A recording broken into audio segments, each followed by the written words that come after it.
Live. We are live, Chris. There we are, Chris. Live. We're back, David. That's right, you son of a blank, Chris. He likes the language stuff, so I'll see if I can get him fired up. There you go.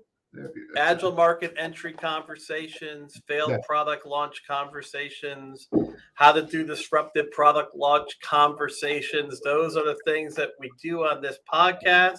That's what we or do. LinkedIn Live. And today we're going to talk about product launches that go off the rails. I'm sure no one on the call has had that happen to them. Let's hope not. I hope they have had it happen to them, right? I guess I'm saying that backwards. I'm kind of dumb today. No, we hope they don't, but odds are they have. Yeah, as we were talking about before, if they haven't, they haven't tried hard enough. So, as part of this, definitely want your comments, thoughts, stories. So you got the chat window there for LinkedIn Live, so you can certainly put your thoughts, ideas, and stories in there that we can hash them out and talk about them as well. You can make comments about our stories. Yep. Stories of failure are always a blast because you can learn so much from them, but certainly they weren't fun when you're in the midst of it. That's for sure. So I'm sure Chris has a lot to share here. So let's hear what Chris has to say. I'm going to ask him a lot of difficult questions that he doesn't know I'm going to ask him as he goes through his stories. Go for it, bro. I might turn it around and have you share a story or two, because I'm sure you. I wrote my stories down before. So you wrote them down too? Good. I'm prepared. We all have stories. And I just want to reiterate, share your stories online if you guys have you guys and gals have stories.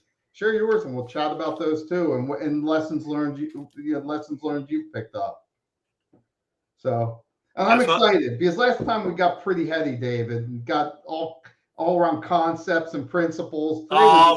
What's wrong with that though? People that's cool. It's cool, but today we're just telling stories. Everybody loves stories. Okay, are you first? What's going on here? Where's my story? Come on. So the first one I want to talk about, I call it's called "Build It and They Will Come." You know the old one. Build it and they will come. So this is the story of "Build It and They Will Come." So tell us. Well, story. I mean, this is the old mousetrap. You build a better mousetrap and they'll come. And this is, we've had that line forever and ever. The thing that drives me crazy about this one, David, is I'm shocked every time I hear it happen again. But on the other side of the coin, it's the most common story I hear over and over again. Is it? Well, give it to us. What's the story? So, the story. This is a company. I've known the CEO for probably 10 or 15 years now. I knew when he launched the company. His name is Joe. Yeah, his name is Joe. Joe. Let's talk about Joe. Joe. So I know Joe from way back. I knew when he launched the company about, 2 years ago. His business development, the woman that was doing business development, participated in one of my courses. Mm-hmm.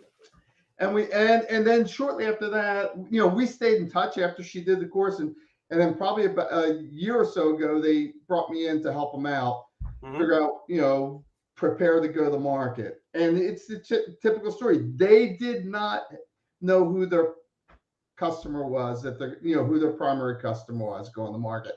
This is, you got to remember, this is 10 years after launching the product or starting to launching the company. Developing the product. They're probably 6 months from having a product ready to sell in the marketplace, and they did not know who their customer was. How much money did they spend building something out? What's that? How much money did they spend building something out? Oh, they had multiple multi-million-dollar rounds, mainly from angels. And nobody asked if this thing will actually sell?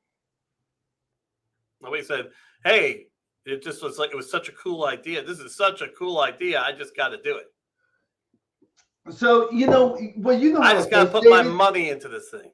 But they tell them they have a market for it. And they tell them, but it's all top-down thinking around the market. It's not really what you and I talk about during a market entry point, which is a real problem with a customer that's willing to pay them to solve that problem. They didn't do that work. But they had, they had hypotheses around markets. They presented them as markets. They were big, broad, top-down markets that they were going after. But they didn't know who. When did they know they were screwed? When did they know they were screwed? When did the light come on? So it probably a year after their marketing director went through my course, she struggled with it during my course, trying to identify who their primary market entry point was, who the primary customer was. She worked on it alone for a year on the road. She and I chatted a little bit over that time, and finally she brought me in to help her out. Okay. And she kind of figured out, man, if we but what can you do if the work wasn't done right? I mean, well, the thing was, at that point in time, she was doing the right work, David. She just hadn't found she hadn't found the customer. Does people actually want this thing? At that point in time, she hadn't found the right person. Is it a toilet brush? What is this thing? What's that? Is it a toilet brush? What is this thing? No. Oh, sorry. That's probably good. It's a microfluidic device for doing discovery work or diagnostic work. The initial use of the technology is they were doing nucleic acid isolation, so isolating RNA and DNA from blood and tissue and that type of stuff. So, a lot of people on this call probably are in the life science space. They know this, but it was kind of the product was kind of unique. It was, in that marketplace, they had high throughput systems that would do, 96 or 386 well plates where they do a lot of samples at one time. They had technology for doing single samples. Their product kind of sit in the 15 to 20 sample at a time. So it's I'm just amazed that someone builds something and they don't know who their primary buyer is going to be. David, why would you do that? I can say it's mind-boggling to me. So now you have to research to see if there's a primary buyer, but you have no control over you have a fixed thing that you now have to find somebody to buy it. Correct. Okay. But people, companies, they kind of they think they know their market from doing light primary research, doing a lot of secondary market research, and they come up with it. This is kind of the same idea of building out your Excel spreadsheet on your revenue model and starting to believe this shit. People do the same thing with markets, but I'll never forget my experience on that December of last year. I was just thinking about it my walk the other day, building that spreadsheet and just total assumptions that were completely crap. And you were building it on something you knew wasn't going to happen. Well, I'll give you mine. So I have a fun one. And my fun one goes back into the 2000s. This is right after, right before, was it right after 9/11? Right before 9/11? I can't remember which direction it was in. But certainly network security was really hot at this point in time. Sure. VPNs were brand new. Firewalls and concepts were brand new. Hacking was coming about. So I was a product manager for a training company, and we did IT training. Okay. And I had the security product line. The security product line, right? Training around security. Yeah, and IT network security. I had this product line, right? Got it. And so we had a good product. The company also did vendor products, so they trained. So how did you know you had a good product, David? Oh no, the company, because people are buying this. You had a good product. People were paying you. Yeah, we had a good. The company had a great product and Cisco stuff, Microsoft VPN stuff, Checkpoint stuff. And so you were filling classes. Yeah, and I had the vendor independent stuff. So I had a network security fundamentals class. I had a troubleshooting security class. A lot of hands-on how to set up the routers, how to do the tabling to make sure what IP addresses could come in and not. So that's my world. And I see this new certification pop up from ISC Squared called CISSP. Okay. And it was an information security, physical layer, knowledge base, no hands-on. And I'm looking at the certification with my confirmation bias and say, oh my God, no way, nobody needs that cert. I'm going to build one myself because we do this hands-on training. And I did no market research. Yep. I said, this is what's going to work. So I got together and I partnered with this company and we built this hands-on security certification, vendor independent. Yep. Oh, got it. I could have partnered with CISSP. I could have partnered with ISC Squared, the big company I was at. We would have done a great job pushing that certification out. 3 or 4 companies built themselves around that certification. Yeah. and it was really honed in on confirmation bias. I had a preset market, right, that I saw working, and then I'm like, okay, this isn't going to work because XYZ. So I'm going to do something else. The saddest thing about this story, Chris, nobody in that company understood the level of depth of that mistake. Okay, so what was the mistake, David? We should have become a partner of ISC Squared. Oh, got it. And we should have delivered training on that certification, which is, if anybody's in security, they all know the CISSP certification. It is the gold standard for anybody in security. That's the top notch. Now you're going to get your hands on from security from Cisco or from McAfee or whatever else now.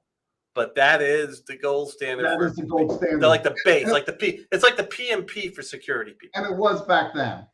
No, it just started. See, that was the thing. It was just started. So instead of doing research, watching first movers, talking to some of our customers, listening to what some of our instructors were saying, I said no. Yeah, you're going to. It was easily a $10 to $15 million mistake. Oh my goodness. Easy. So it was your hubris that got in the way. Yes. Yeah. Easily a $10 to $15 million mistake. No doubt.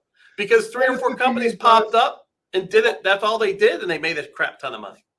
So $10 to $15 million on the revenue side or on the cost? On revenue side. The cost side was negligible. The cost side was probably $400,000, $500,000. I mean, excuse me, $40,000, $50,000. Got it. I had to build a course. Was that? So the mistake you made was your hubris and thinking you knew. Yeah, exactly. Well, that happens like the founders too, right? It's a founder's dilemma. It's confirmation bias based on deep knowledge of a marketplace and a perceived assumption that this is what's going to work. And then just going at it. And then when the signs were there that it wasn't going to work, still staying heads down, keep pushing on this.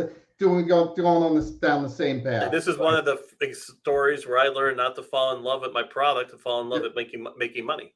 It was a disruptive product. It should have worked. Right. Well, CompTIA has Security Plus, which is somewhat hands-on, but I realized that. Anyways, long story short, that was my story. Got it. That was my first one. And so, yes, it was confirmation biased. It was, it was not stopping and keep going, falling in love with the concept and keeping pushing it, even though everything else was saying no. Instead of, so here's another story. I call this one strong out of the gate. Strong out of the gate. Kind of the opposite of the one you just talked about. I have a strong out of the gate story too, by the way, brother. I'll share mine after you share yours. Okay, so the strong out of the gate is you go to market with a product, you start marketing, you get some early customers, and you say, and this is like your confirmation bias, but a different. You're doing the right things, you're pushing out. All of a sudden, you get some early customers, and you and okay, let's scale. What we're doing is working. Let's scale and let's hit the ground running. And let's build out our sales team. Let's start marketing the heck out of this thing. And because we've had 1, 2, or 3 customers early on I see this all that happen. Then all of a sudden you get this early blip. You start building out your team. Then it flattens and you crash and burn. Yes. All right. So was there a specific product? So this is a story of a couple. So there was a company I worked with about 10 years ago. They were in the dry eye space. You and I talked about this one before. Yep, dry eye. Yep. They're in the dry eye space. Completely disruptive product. Dry eyes were the state of the art for what they were doing was hot compresses, which have been around since the beginning of time. Right, so they were disrupting that market completely. They found they had a really big early customer out of Canada, and things they hit, and this customer went from they were doing 50 to 100 patients a month right out of the gate in their practice. And with that, the company hired, a big sales team. Here it is. Scale Yep. it. Here's Here's the picture. Sent them out and told them to go sell. And a couple things happened. One is they didn't have any more customers that looked like that for at least the first couple of years. Number one. Yep. Number So two, was there a lot of sales attrition, changing of sales models, changing of sales professionals, lots of angst? all the churn that happens All the with stuff that happens, baby. When it starts falling, rails go off. The first thing rails go off, what happens? VP of sales gets whacked. So no, the first thing, yeah, right. The very VP of sales was down the road on this one. First thing they did was to double down on all their marketing tactics. Okay, so they spent a ton of money on marketing. We got to spend more money on marketing. They did sales promotions, so they gave away margin, right, to get business. They put huge pressure on their sales reps. I think I told you this story. I was on the road with one of their sales reps one day, and the guy was in tears because he was so frustrated. But eventually, they started getting attrition in their sales force. You're right. Eventually, they had turnover for the VP of sales. Eventually, for this company, the CEO got canned. Yeah, that happens too. Absolutely, that happens too. You can see the process, like especially for a startup like that. For my story, I was protected and insulated from based on all the other stuff going on, and the real lack of understanding at the VP and CEO level about how our business worked. Yeah, it's funny because it's tough to measure the impact of making the wrong decision. Yes. Yeah. Right. It is. Especially when you're in operation. That's what it was. That was the impact of making the wrong decision. But my go out of the scale, jump out is this voice over IP security. This again is probably 2004. Probably 2005. Voice over IP. Basically, right now everybody just does it, especially on your regular phone lines. Your cell phones use a variant of it as well. It's being done. It's just being done now. But back then, it was hot. It was hard. It was weird. It was different. So you had to protect these signals, right? You had to protect the packets that the voice carried. Yep. All right. So we build a class, Chris, and holy moly, our first 4 sessions filled. 20 people. Lots of different personas in the class. Pretty technical folks. And I'm like, okay, this is good, but now let's take the next step. But my business partner's like, we got to blow it out. I'm like, I want to wait. So we went. Really? You wanted to wait? I wanted to wait. Yeah. So this is me saying I want to wait on this one because I want to take a slower ramp up because I'm a little concerned. Yep. No, blow it out. The numbers are there. Yep. So we went from 2 sessions a month to 8 sessions a month. We ran a brochure with 16 sessions. Yep. And in our marketing, that would be $5,000 a session. So 16 times 5. And they all bombed. They all bombed. And why? Because there was a very small segment of the population that needed this. Yep. And then ultimately security became a vendor issue. They did it at the vendor level, at the technology within the switches and the routers and the IP layer. And they didn't need to understand it at just the technical level or at the vendor agnostic level. Right. But we would have been able to test that if we just kept running two classes a month, let the slower ramp happen, and we wouldn't have lost, Yeah, 2 things, David. One is on that story and my story. 2 things. One is if you look at the way markets, the innovation, innovation diffusion curve, there's this early front end of the market. And we all know these terms. They're called innovators and early adopters. Yeah, that's right. The ones that you get really, really, really early on is these innovators. They're totally different from the main customer. The main customer is completely different. Completely. And how you sell and how you onboard it's different. Customer is very different. How they respond. Those innovators will jump in. And this is where that early out of the gate stuff comes from because they're looking for disruptive ideas. They're they're drawn to those. So as soon as it was easier for the other people. So I use the S curve for this, ferment, takeoff, cash cow. In my world, I changed the training product based on where it is in the universe size. Like by the time you get to cash cow, you it's going have to be a to. longer class. It's going to be an educator, Yes. not a guru. You Oh, know, that's that type of interesting. stuff, because you're teaching people who are not as sophisticated. They just need to use it. They don't understand why or actually have to build it. So And this, you change your product. In my world, where it's a product-based world, we tend not to change product, but you got to completely change your messaging, your approach, your language of market fit changes, your sales cycle changes, how you overcome objections, what type of objections. the sales cycle changes too as it gets big, because then you're selling to different. As the universe size increases in my world, you're selling to a couple of different personas. But you know, the thing was again, but it was about not understanding the market enough. That was a live to market test. We should have just more slowly brought it out to see what's going to scale or not. Well, you and I talked about the solution from my perspective, in my words, that is that when you get those early customers and you hit the ground running, you forget about the repeatability and the repeatable sales process. Yeah, and you have to get valid repeatability before you can scale. And that's right. Who is going to take early this? Success? Sometimes people, they jump over that valid repeatability and then they launch into premature scaling. That's right. The other thing, was that, David? That was a definite messola. Yeah. But yeah, you're right. It was just premature scale. But that mess happens all the time in startups. Scalation. Premature scalation. There's good reason because of the innovators and early adopters to get that early signal, but don't mistake that early signal as a repeatable process to get into the crossing Jeffrey Moore's chasm and getting into the early majority and beyond. The other thing, David, and you commented on earlier, is it's hard to measure. It is and it isn't. Because a lot of times what you miss is it's a lost opportunity. You talked about earlier the lost opportunity of the revenue. No, I could have taken that money. I could have taken that cash to do something else. The opportunity cost is doubled. That's the piece you can measure. The cost end of it you can measure. Yeah, but I'm saying the opportunity cost so it's like double. I took that money. I did it on something that was stupid. I could have used that money for something else, more tests. That's the part that we can measure. It's a double hit. The revenue side is hard to measure what we lost there.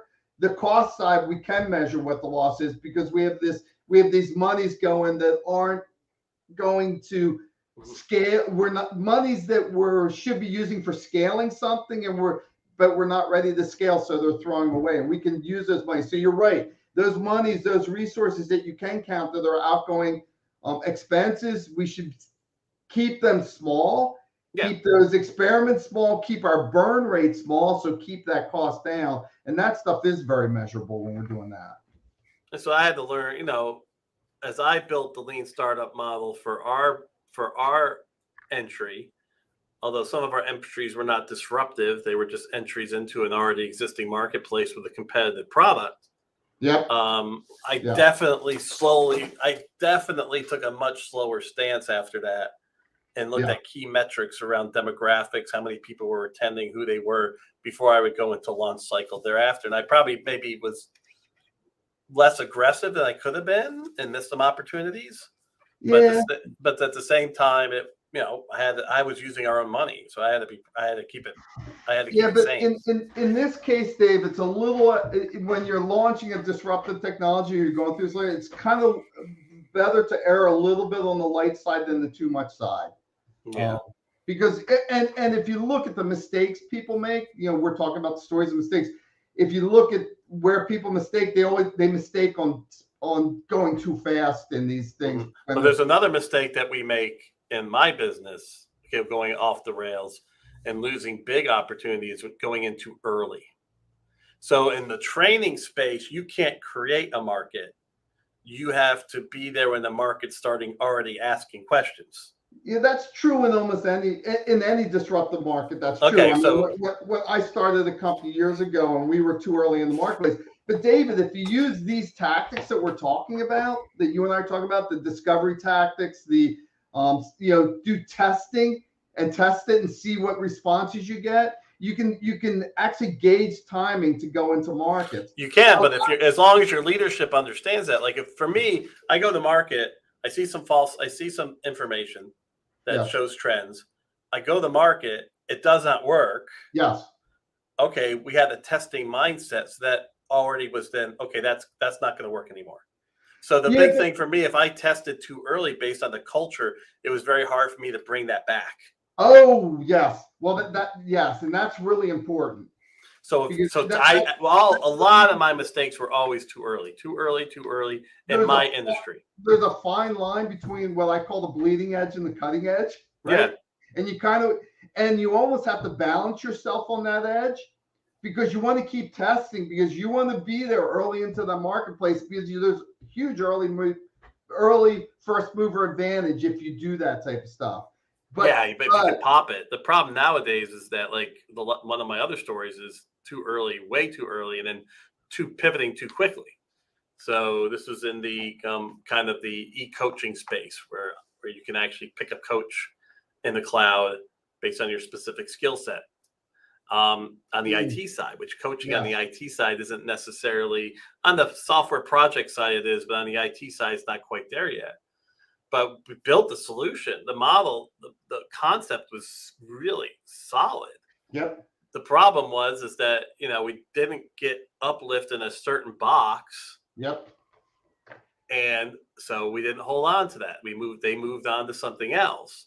The solution was still there, but in that hugely competitive marketplace, when you're trying to do something disruptive like that, it's like you gotta hold steady. Now that's the problem. When and how do you hold steady? And there wasn't much burning cash. So the reality was we should have been able to hold steady with that and keep messaging that option to find the tipping point. Now you're talking about two different problems, right? One is, how do you time a market properly? And if you use the tactics that you and I are talking about, you can kind of gauge it. You keep your burns down early on as you're kind of doing the discovery work. And then once you and two things can happen, and they can happen separately or at the same time or together. One is you find your market entry point that you can then start building that market around, right? That persona, that problem that the customer's willing to pay to solve. It might be very nichey, right? So that's one thing you kind of, and that's what we were talking about earlier on, build it and they will come, type of conversation, finding that market entry point. The other thing is the timing of the marketplace, because when you're having emerging markets, you can't force a market to speed up, right? No, not at all. That's the thing. No, you can't. You've got it. You're dependent upon but if you keep testing into that marketplace, you can move with the market when it moves. But you have to have a commitment to doing that. There's sometimes we have to make decisions about, as the concept of adaptive leadership and change says that there are some things you have to hold steady on. Right. Based on that concept that you just said. But we're talking about two different problems here, Dave. One is how do you get into the markets and how the other markets. Then the other one is leadership mindset, right? Yeah, well, that's it. Our problem, I can tell you I got lucky in the fact that leadership didn't know what was going on. So early in my career, I was able to do some crazy stuff. So I learned a ton hands-on. Later on now, I'm in a situation where leadership is in that example, the coaching, leadership was just too like ADHD. It's like, it doesn't work, run. It doesn't work, run. And so as an adaptive leader, I look at ways to hold steady and change if I see certain dynamics going on. Controlling the burn, of course. Like, the neat thing about both of us is what we're trying to teach people is how to test in market in a way that makes sense, how to research in market. I think there's two things. That's the first thing we're talking about, is how to test and research. But then once you kind of find that market, how do you build a repeatable sales process that you can get to scale with them too? Yeah, but remember, Chris, this usually doesn't happen. Like right now, my company, my main company, we're doing a big research project around rollout, and that's their DNA. And I'm like, I do MVP, so I'm trying to find ways to MVP as they're doing the big research project, and I'm running into some fits and starts there, and with a concern that we're going to spend all this money and nothing's going to work. Well, that's another mindset change, David, between research versus, and you and I know this, whatever you get in research before going to market and when you start asking a customer for money, it's two different things, man. I love to talk. I'll babble endlessly about topics all the time. I'm a babbler. But when you're trying to get money out of my pocket, the only people that get money out of my pocket are my family. And they get all their money out of my pocket. So you always got to err on when you're launching a new technology. You got to always err on the MVP concept when you're getting a product that you can start asking customers for I'm money telling for. you, man, it boils Because down the to that. quality I of your mean, data goes through the roof as soon as you start doing that. the training company I successfully built and sold, it was, as I say, it was built on the bones of 1,000 failures in a controlled MVP environment. Sometimes trying to enter a disruptive marketplace and then learning quickly whether it works or not. Other times working within that marketplace, slowly bringing the thing based on what buying customers are Yes, saying. and this is the way you have to sell and market for disruptive technology. You have to. I'm If you always don't, surprised that your marketplace doesn't do more prototype selling.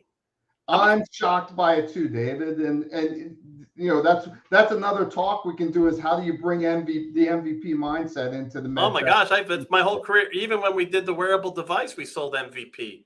We did Yep, pre-selling on MVP, and it was amazing how many people bought. yep, And so that tells you a lot. But also, I learned a lot during that pre-sale MVP stage that were foreshadowed what exactly happened with the Revive product. It was yeah, when you look hindsight, foresight, it's so funny. yeah. When you look at that, you say, okay, this because of the way the buyers were, how long it took them to buy, the fact that they weren't buying instantaneously when they said they really wanted this. Oh my God, this is the best thing ever. And in my David, world, I use the term nice to have, need to have.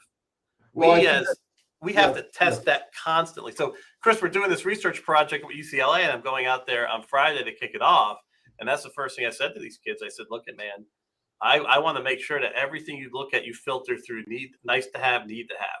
yeah, You have to. I don't care. You're going to, in my business with training, everybody thinks training is cool. yep. And the only way to really test that is to ask people to pay you. Yeah. It's the only way you really, at the end of the day, really test that. That's why I did the conference. I did the AI conference. I charged for it because I just wanted to see who would pay for it, what level of service, and I learned the price point now, so I know the price point they want, and I got to decide: do I want to scale at that price point or not, or do I do it for free and use it as a marketing tool? But the key thing there was the MVP was there to teach me if people would put money out for this topic, and they did. Yep, there you go. They did. So now, what package can I scale on that? And that's what I'm working on now as it relates to AI. It's wild. And that'll continue being a learning process as well, as you well know. Oh yeah, that's it. There was no massive research project to go to the market. There's just lots of tests now.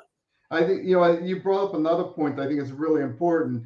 What we're doing when you're talking about going to market with a disruptive technology like that, it's still the hardest thing to do. Even if we do it as the best job we can do in it, it's probably the hardest thing to do in business is launching and successfully launching a disruptive or innovative technology. So, I mean, I don't know about you, but I'm learning new things every day on how to do this, not just around an individual company, an individual product, but my whole mindset of how I launch new technology. Trying to teach others that mindset is really difficult in some cases. And I boil my whole process down now to nice to know versus need to know. That's number one. And don't fall in love with the product. Fall in love with what makes money. Yeah. As I use those two adages, it really helps me kind of figure things out and look and see and smell. Because the moment I fall in love with something, I get in trouble. Yeah. Yep. Then I go confirmation biased. I go all in. I get passionate. We don't make rational decisions when we fall in love with something. And, no, we don't. There you go, in life and in business. So, all right. Well, no comments, man. Like, what's going on here today? I don't know. This has been a great conversation, but it's been a quiet crowd today. I was surprised. Maybe they don't have anything to add to our stories. Okay. Well, I loved it, man. I thought this was great. I got some learning out of it on my side for sure, big bro. I think we should do this one again sometime, David, because I only covered like one or two of my stories. I've got 4 or 5 more of the. And I'm happy to do that. I won't interrupt you as much with my crazy stories. So one thing I do want to announce before we wrap up, and we're going to wrap up here quickly. No. David's not going to be joining me for the next one. I'm actually hosting a guest. It's Scott Alexander with Jairus Marketing, and I'm really looking forward to this one because we're going to be talking about product launch myths. I got fired. That's fine. No, I can accept it. no, no. I'm a big boy. I wear big boy underwear, big girl underwear, big person underwear. So You it's didn't okay. get fired, David. So. Well, thank you all. Sorry you didn't have any questions for us. Hope you got some learning from some of these interesting stories, and have a great weekend. Thanks, Chris. Yeah, always a blast, David. Bye-bye. Peace.